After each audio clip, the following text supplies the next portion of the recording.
आपके सभी दर्शकों को मेरा नमस्कार। मेरा नाम है संदीप आर के सिंह और आज का जो मेरा विषय है फिल्म है अजेय। योगी आदित्यनाथ जी के जीवन पर आधारित यह फिल्म है। यह फिल्म बेस्ड है। शांतनु गुप्ता जी एक अद्भुत लेखक हैं, उनकी किताब the monk who became chief minister पर। और जाहिर सी बात है योगी जी के जीवन से कुछ प्रसंग इसमें लिए गए हैं, उन्हीं पर बायोपिक बनी है। पर ऐसा नहीं लगता है कि यह जो है एक हठ धर्मी इंसान की, या जो आज हमें एक कड़े रुख के योगी जी दिखते हैं, उनकी कहानी है।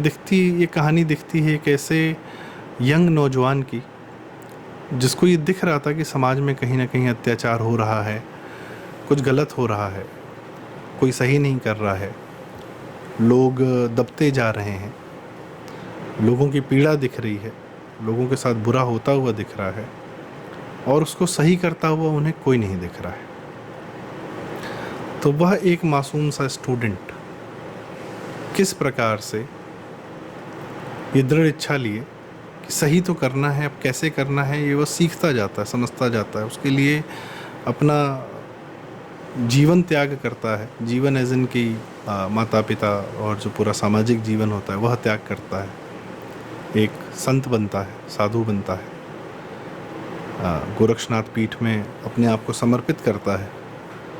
और उसके बाद जो उनके गुरु अवैधनाथ जी जो दायित्व, जो कर्तव्य देते जाते हैं, सिखाते जाते हैं, वह वो करता जाता है। करते करते वह बन जाता है योगी आदित्यनाथ, उत्तर प्रदेश के मुख्यमंत्री। फिल्म इस कहानी को लेकर चलती है और एक inspirational story. It's after a long time, after a very long time एक बहुत ही प्रेरक फिल्म देखने को मिली। क्योंकि यह बात नहीं है कि हम योगी जी को अपने जीवन से दूर करें या इस प्रकार के व्यक्तित्व को अपने जीवन से दूर कर दें कि ये लोग तो विलक्षण मानव हैं और ये सिर्फ इन्हीं के बस का है, हम लोग अपने जीवन में कुछ बड़ा नहीं कर सकते, कुछ सही नहीं कर सकते। कहानी शुरू ही होती है कि सब कोई बस जरा सी दृढ़ इच्छा रखे, अपने जीवन को और आसपास के बहुत लोगों के जीवन को सुधार सकता है, बेहतर कर सकता है, भले ही दुश्मन कितने बड़े बड़े क्यों ना हों, अन्यायी और अत्याचारी पूरे समाज पर हों, सत्ता में उसके बावजूद। अद्भुत दृश्य हैं। परफॉर्मेंस अनंत जोशी जी की एज योगी आदित्यनाथ बहुत ही कमाल की है। एक मासूमियत भरा, दृढ़ इच्छा तो है पर अंदर में मासूमियत भी है, इमोशंस हैं। रोता है वो आदमी, कई बार रोता है और अन्याय अत्याचार को देखकर रोता है।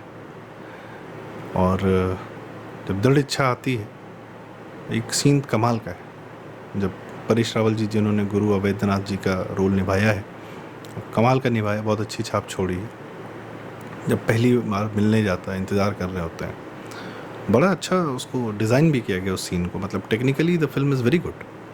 अच्छी सिनेमेटोग्राफी है, अच्छी डायरेक्शन है कि जब कैमरा धीरे धीरे पैन, मतलब इनकी तरफ आगे बढ़ता है, आगे की तरफ, और इन दोनों लोग का डायलॉग है कि किस लिए, क्या चाहते हो, योगी अवैधनाथ जी पूछते हैं।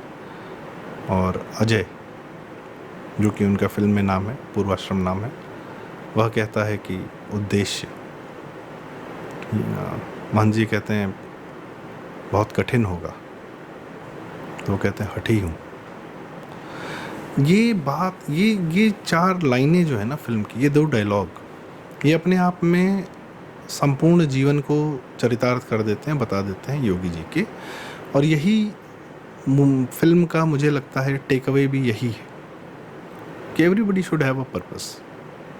एटलीस्ट अगर ना भी हो पर्पस, तो पर्पस ढूंढने की इच्छा और उत्कंठा तो होनी चाहिए। यह इस फिल्म से हमें सीखने को भी मिलता है, जानने को भी मिलता है। जाहिर सी बात है, कुछ एक सीन्स हैं बहुत ही कमाल है। हॉस्पिटल में जैसे एंट्री करते हैं योगी जी और वहाँ देखते हैं कि जापानीज़ इंसेफेलाइटिस और दिमागी बुखार से बच्चे मर रहे हैं, पीड़ित हैं। आज तक बताइए मेन स्ट्रीम मीडिया ने कभी पूर्वांचल की इस मतलब इन बातों पर कभी ध्यान ही नहीं दिया था। एक 2017 में हल्ला किया था, उससे पहले जब अखिलेश और मायावती और मुलायम के राज में हज़ारों बच्चे पूर्वांचल के मर जाते थे, सालों साल जापानीज़ इंसेफेलाइटिस थे, कोई ध्यान नहीं देता था, कोई वहाँ फंड नहीं भेजता था, कोई वहाँ मेडिकल की सुविधा नहीं अवेलेबल कराता था। तो किस प्रकार से हठ से योगी जी लड़ते रहे, उनका पीठ के माध्यम से वो लड़ते रहे। और अंत में जब वो स्वयं सीएम बनते हैं तो उस बीमारी को जड़ से ख़त्म कर देते हैं वहाँ से। खैर, एक वो भी बड़ी स्टोरी है जिस पर एक अलग से डॉक्यूमेंट्री बननी चाहिए, मुझे ऐसा लगता है। एक इंस्पिरेशनल फिल्म है जैसा मैंने बताया। और अगर मैं टेक्निकली कहूँ तो बैकग्राउंड स्कोर फिल्म में कई जगह बहुत अच्छा सपोर्ट देता है, फिल्म की कहानी को आगे बढ़ाता है। दूसरा, अभिनय, मैंने बात की योगी जी की माँ का चरित्र जिन्होंने निभाया, शायद गरिमा जी नाम है उनका, अद्भुत सीन है जब यह क्लैरिटी लाती हैं समाज में। अक्सर समाज में ये चलता था कि साधु भगवा वस्त्रधारी बच्चों को उठा ले जाते हैं, ये बड़ा ना एक फैला दिया गया था, ये लोग लोगों को ले जाते हैं पर और धूर्त होते हैं और इस प्रकार से, तो सारे शब्द इस्तेमाल किए गए। पर जिस प्रकार से क्लैरिटी लाई गई है कि नहीं, समाज में इन पीठ का, ऐसी पीठ होने का, संतों के होने का, सन्यासियों के होने का कितना सही प्रभाव पड़ता है समाज पर, हिंदू समाज पर पर्टिकुलरली, वो भी बहुत आवश्यक है। हमारे यहाँ बड़े बड़े लोग जो सामाजिक जीवन जीते हैं, व्यापारी होते हैं, कई होते हैं, कुछ भी होते हैं, वह भी जब प्रेरणा लेने जाते हैं तो इन्हीं लोगों के पास जाते हैं जो सच्चे होते हैं, जो सच्चे संत होते हैं। अक्सर मीडिया में हमें जो है संतों के, या जो लोग संतों के नाम से सिर्फ लोगों को बेवकूफ़ बनाने का काम करते हैं कई ऐसे, या वही एक छवि प्रस्तुत की जाती है, या सही सच्चे संतों को भी ऐसी ही छवि के रूप में प्रस्तुत किया जाता है। और मीडिया ये काम जो है हिंदू धर्म के समाज के साथ, साधुओं के साथ, संतों के साथ खूब करता है, जबकि यह अनाचार दुराचार बाकी जगह ज़्यादा है। बाकी जगह जब मैं कहता हूँ तो इस्लाम और क्रिश्चियनिटी में कहीं ज़्यादा है।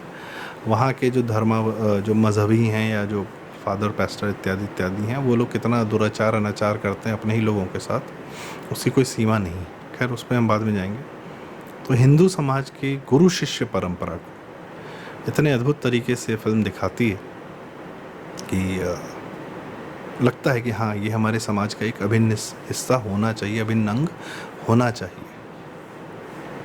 जिस प्रकार से गायों की सेवा करते हैं, एक कर्तव्य निभाने का कार्य करते हैं कि, और सीखते जाते हैं। ऐसा नहीं कि वो सब कुछ बहुत पहले से जानते हैं, गुरु भी उन्हें सिखाते हैं, जीवन भी उन्हें सिखाता है, सत्ता उन्हें सिखाती है, और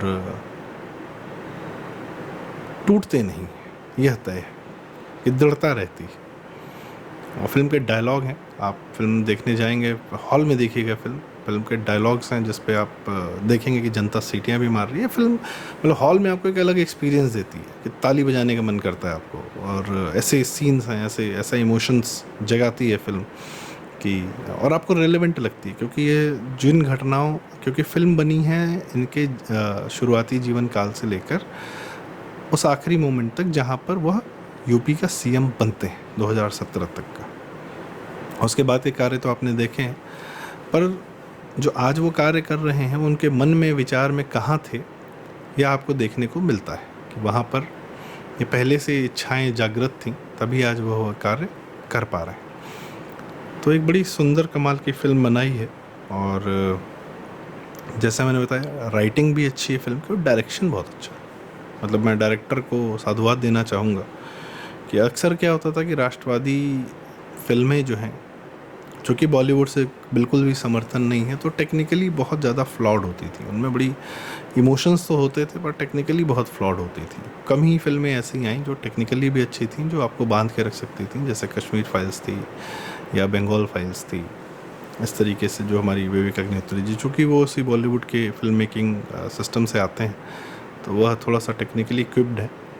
केरल स्टोरी थी, विपुल अमृत लाल शाह जी ने प्रोड्यूस की थी, तो थोड़ा सा सिनेमा समझकर ये फिल्म जिन लोगों ने बनाई है। और इसमें सबसे एक शानदार जो मुझे लगा कि पत्रकार और मीडिया हाउस दोनों में कितना बड़ा फ़र्क है, और पत्रकार एक्चुअली चाहे तो क्या कर सकता है, एक्चुअल जर्नलिज्म क्या होता है, उसको भी। अच्छा, फिल्म के जो लेखक है शांतनु जी, उन्होंने, उनका भी 1-2 मिनट का सीन है, कमाल का है, कि वह भी यही कह रहे हैं कि पत्रकारिता वो है जिसमें घर बन जाए, पैसे कमा लो थोड़ा सा। पर निरहुआ जी, दिनेश लाल यादव, जो खुद भी भोजपुरी के प्रख्यात एक्टर हैं, और उन्होंने एक पत्रकार का रोल निभाया शानदार, सुंदर, कि योगी जी के जीवन को डेली देख रहे हैं और उनका भी एक अद्भुत, उस चरित्र का भी एक योगदान है फिल्म में। तो कुल मिलाकर बात ये कि फ़िल्म देखने लायक है, आपको हॉल में मज़ा आएगा, एंटरटेनिंग है और इंस्पिरेशनल है, और जाहिर सी बात है उस आदमी के बारे में है कि जिसके जीवन के बारे में हम जितना जान लें उतना कम है, क्योंकि उनका जीवन अपने आप में, उनके संघर्ष हैं इस फिल्म में, उनके संघर्ष हैं।